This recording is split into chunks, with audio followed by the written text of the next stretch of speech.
Hai Kak, apa yang Kak jual kat sini? Kita jual produk berasaskan hasil laut seperti tenggiri jeruk, Tenggiri jeruk, tenggiri jeruk jenama suris, snack ikan, snack ikan, okey. sambal garing bilis, pucuk ubi ada, yang tak ada pucuk ubi pun ada, Okey. sambal garing udang, Ha. dan kita punya antara killer produk kita adalah sambal hijau, bilis tenggiri. Yang ni sambal bilis versi nasi lemak. Okey. Tu antara produk kita lah. Ini kita punya next, kita punya Zico lah, antara produk coklat yang nak tukar kepada yang tak nak minum manis tapi boleh tukar kepada Zico lah. Kenapa dia tak ada gula ke? Ziko Dia ni. ada gula tapi kita tukar kepada stevia. Stevia. Dan dia ada royal jelly. Dia merawat daripada dalam. InsyaAllah. Okey. Ini semua ready to eat lah ni. Yang ni ready to eat, satu je ready to cook.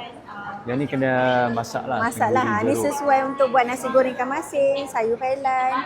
Antara produk yang produk utama kita jugalah. Kita memang memproses sendiri. Sebelum ni kilang kita di Besut, Terengganu. Sekarang ni kita dapat pindah di Kuantan, Pahang. Untuk pengetahuan semua, saya ni berasal daripada keluarga nelayan, anak nelayan. Ayah saya sendiri berasal daripada penjual ikan.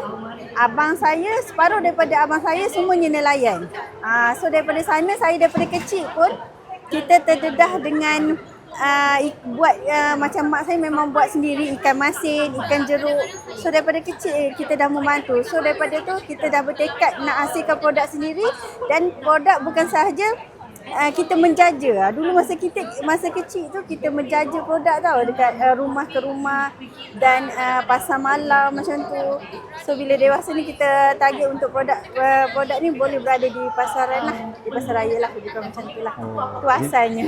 Asal dia daripada tangkap ikan, sekarang hasilkan innovation makanan yang boleh Betul. ready to eat. Ready to eat. Itulah.